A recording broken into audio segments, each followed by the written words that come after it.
Namaskara. Good morning. Namaste. Johar. Jai Bhim. Jai Birsa. Jai Masi. Good morning or good afternoon. Thank you. Thanks for correcting me, making me to stand on the feet, as it is said. We had planned this session this way, but things have gone other way. No issue, we will try to make the best of it. What we had planned was I will make short presentation, then Sujita Didi will make a presentation on the road map. Afterwards we thought of all the congregations according to the congregation or province will sit together, and diocesan seminarians will sit together, and just two questions to discuss. But we are running 1 hour behind. If we run still behind, you will say, Bhuke bhajan na hoi Gopala. Without lunch, you will not be able to sit here. So hence, we will see how best to work out. That is most important to hear from you, especially the seminarians and the farmers, to hear from you, but looks, it may not be possible. So, this is it. I had done this yesterday, so I will straight go to be priests, pastors, missionaries and good shepherds. It is not priests or religious all put together. We are all priests, we are all pastors, we are all good shepherds and missionaries. Everyone who is baptized, this is what the synod has centrally brought it. Kisi ka bapauti nahi, nobody's personal property, these churches. It is everybody's. So, all of us, a roadmap for the future.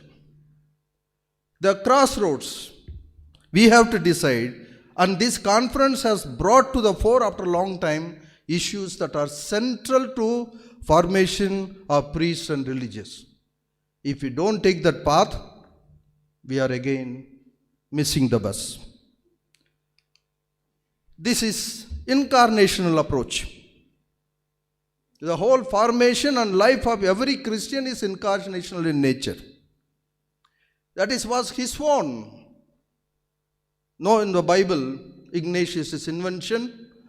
That was his call to be sent. He was also having cushy time on the top. So he was asked to go save the people as second son. Call gives him an identity. That time, Emmanuel with us, and later Christ our Savior. That is his identity. Two identities built into. So, then his own life and mission repeatedly came here. I will move on. Incarnational in nature.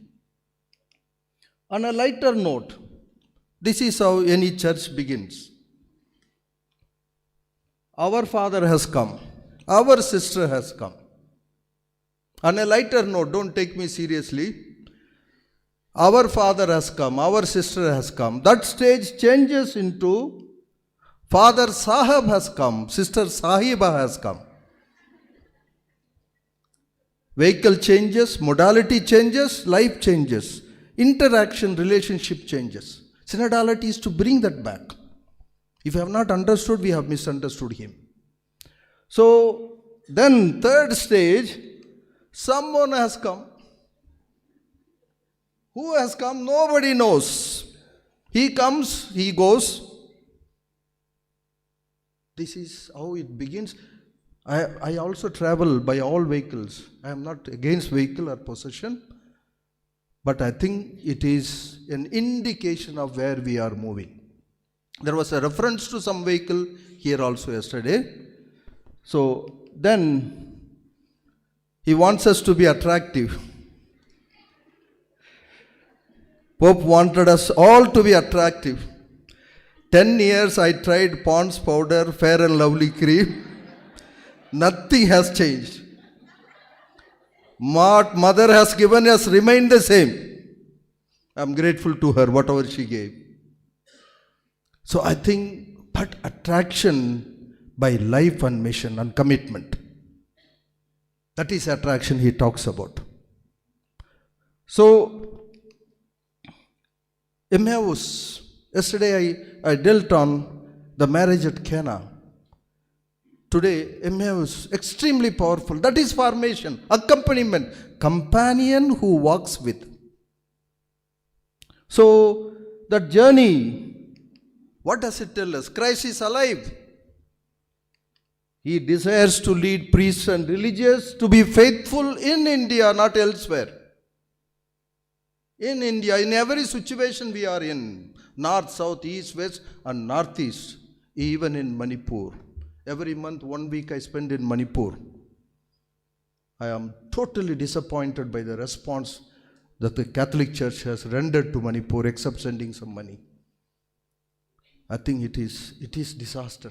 The other day, 13 of them were ambushed. One group, ethnic cleansing. Then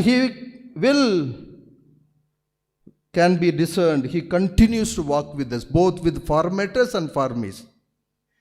Not with formator alone. Walks with formies and formators. So why priestly and religious formation is extremely important? John Paul II very clearly articulated. Most demanding and important task for the future of evangelization. If formation is not there, evangelization is not there. If the evangelization is not there, church is not there. You see the process that it follows. And Christ will not be in this country. And Christ is not in many countries because of priests and religious and the faithfuls. Very life of the church depends upon well-formed priests and religious. I think in our plan, we should include from the next year onwards, faithful, their formation also should be included, not just priests and religious. Due to changed time and situation, due to the challenges we face, due to co-responsibility in the mission of Christ, nobody's personal property. So this is Pope Francis. An outgoing theology will lead to an outgoing church. If it's a confined theology, it will produce priests who are compound confined people, who have nothing to do with the people. So I think many things that he talks, I could go on. It is not in tables and classrooms alone. They are essential to impart things. But it has to move to the periphery. One of the words that our friend this morning extremely very well explained, Andrade Sahab, very well, that periphery become. And Pope Francis, he highlighted 3 qualities which is central to his life and mission. I will add 2 more, which oftentimes not talked about. His own father was a migrant railway worker moved from Italy to Argentina and worked as a railway migrant employee. Pain, agony, sadhma, cry. And when he was a provincial, he was a very strict provincial. When he became the bishop and he started moving to the slums and gutters, then whole thing changed. That's where he became Francis. Never took a Jesuit name because centrally communicated. Francis continues to remain arch dynamic saint of the church, whom we should follow. So all that he is saying about theology is for at every level of formation, and it is not only for seminarians, but those who are forming the seminarians. If they move out to the slums, seminarians will move out. Morning, there was reference to many of those experiments. So some of the burning issues, oppression of caste, class, tribal, gender, religious, regional lines, you know these. Lockdown and breakdown. This election, we have to continuously communicate these kind of posters. This country will remember. 2,000 kilometers people walked. A girl brought her father on a cycle 1,500 kilometers. If you forget, we are not Christians. It has to be very clearly communicated to the formies and everyone, formators. And we talked about Z generation or something, Gen Z or something. 20 to 30% of Indian youth alone are in that. They only have this all mobile and other things. 70 to 80% of holding Trishul and Talwar, angry young Hindu Indian. Angry young Hindu Indian. Because there is a techno-savvy, angry leader who could lead this 140 crore population. Out of that 100 crore people, he will move into this Trishul and Talwar, ready to fight with. First they will do Muslims, Hindus, OBCs, minorities, women, children, youth. Nothing will be left. So I think if we think we are comfortable, we have made mistake. India moving towards Bharat.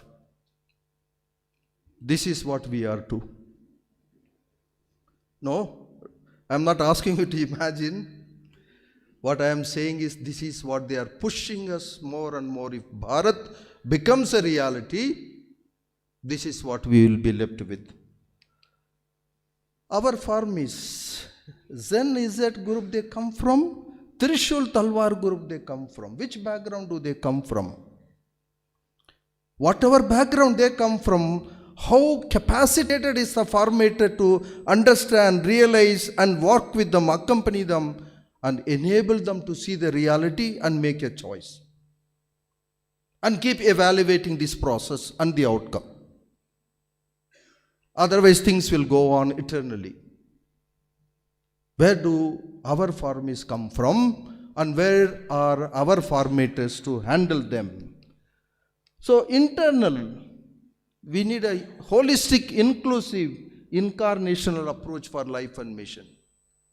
We are divided, compartmentalized. Work and worship separated. Mary and Martha divided and challenged by individualism, comfort zone. Last 4 days it is coming, so I will skip some of them. Bombarded, we are all bombarded by that. Consumerism, carrierism, competitive spirit, mediocrity, lethargy, and I call it gadgetism. Mobile TV, taken over. I have a clip. That is a language I hear from many of. I got a clip, I will share with you. Gadgetism. And casteism, ethnicity, repeatedly talked. I will not. All these situations are equally applicable to the farmers and farmators. Any pretensions that the farmator is understanding, knowing it, above it, would lead to deformation, not transformation. And sometimes we can cling on to power, position, privilege. I had mentioned in one of those baskets yesterday. Clericalism, repeatedly Pope Francis comes against. Then, very interestingly, those in formation are asked to follow rules and regulations, while the farmed become a bad role model, to name very few of things. Those in formation, as long as in one of the seminaries, religious congregation, one novice master was teaching spiritual poverty and material poverty. Spiritual poverty is emptying yourself, and material poverty, not owning up so that you follow Christ. Visitor came, and the visitor wanted to talk to them and see how far they have. The visitor asked them, how do you understand spiritual poverty and material poverty? One novice had the courage to stand up and say, as long as you are in formation, you follow material poverty. You don't have anything. What is given, you have that. Once you have become a priest and finally propose, you have only spiritual poverty. All the materials are available. On a lighter note, but it talks volumes of what happens within this. So, but there are lots of positive sense. Synod is one of the most positive that has brought in a consultative process, which we need to further highlight and go on. So, this was the prayer on the beginning day, taken from Isaiah 43:1.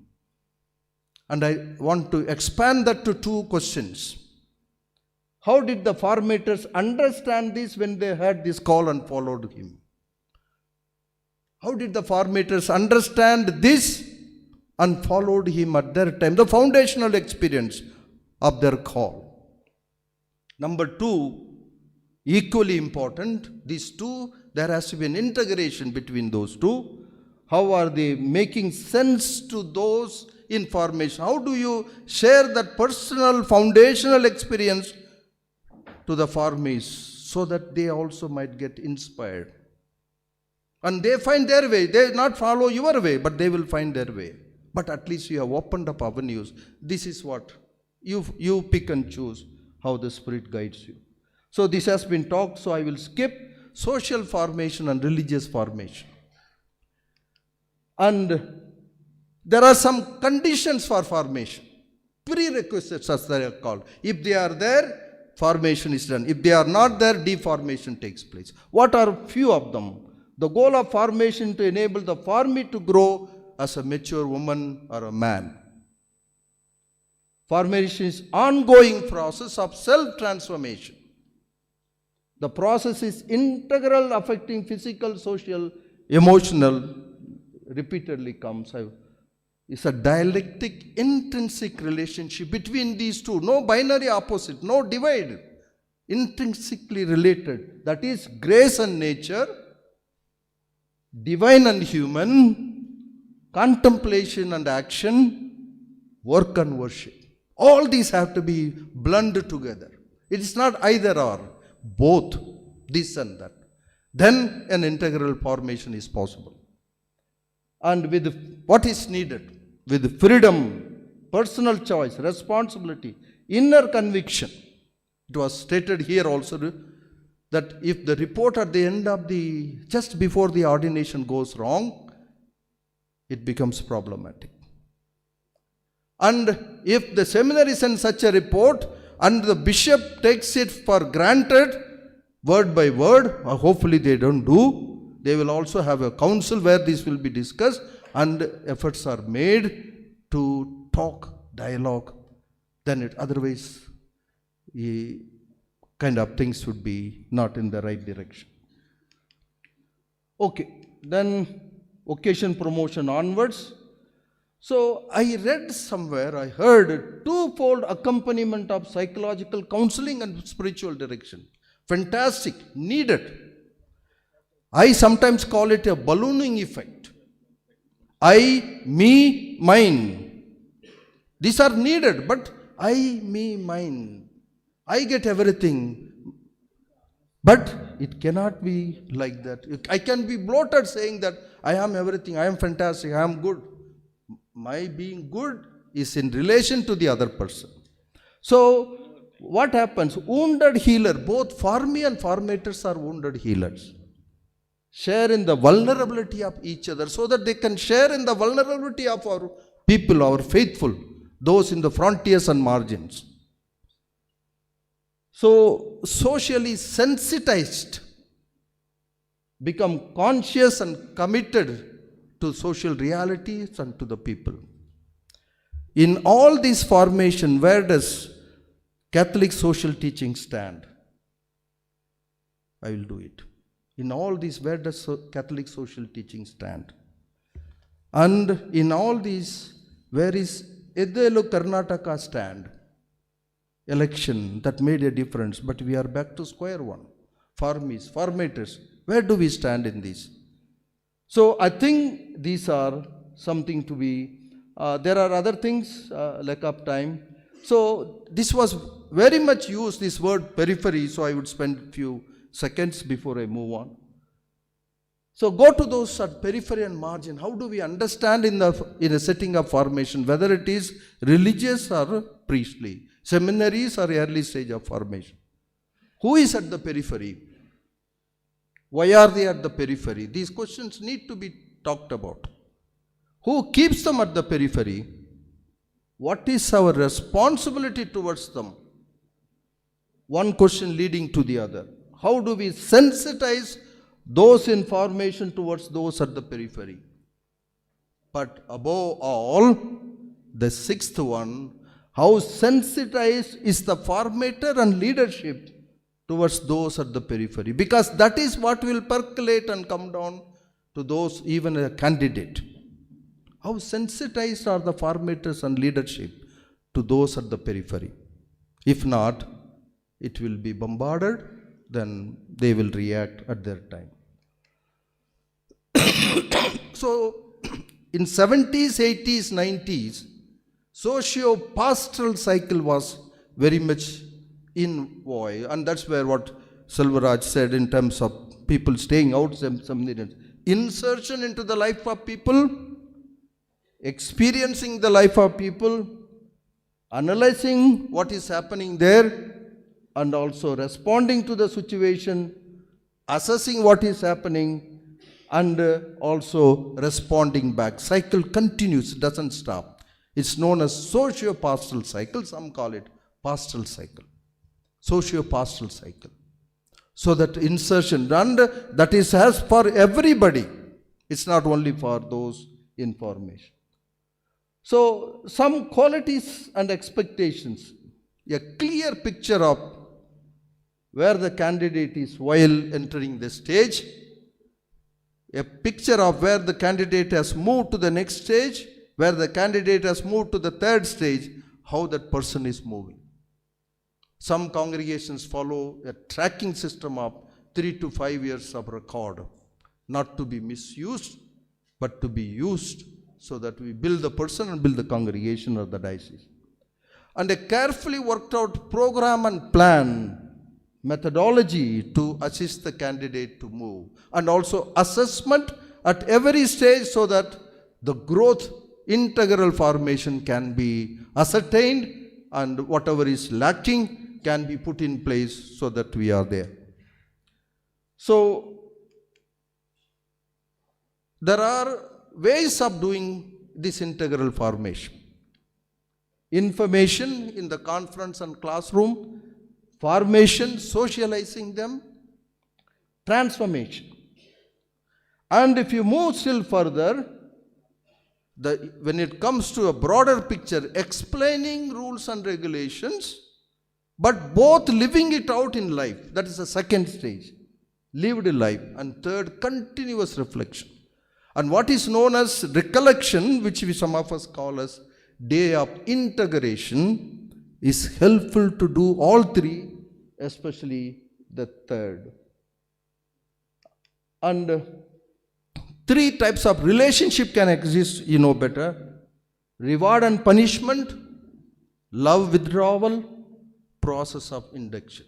Third is the thing to be taken, those other two better to give up, so that the person is led to a process to move ahead and see what is possible.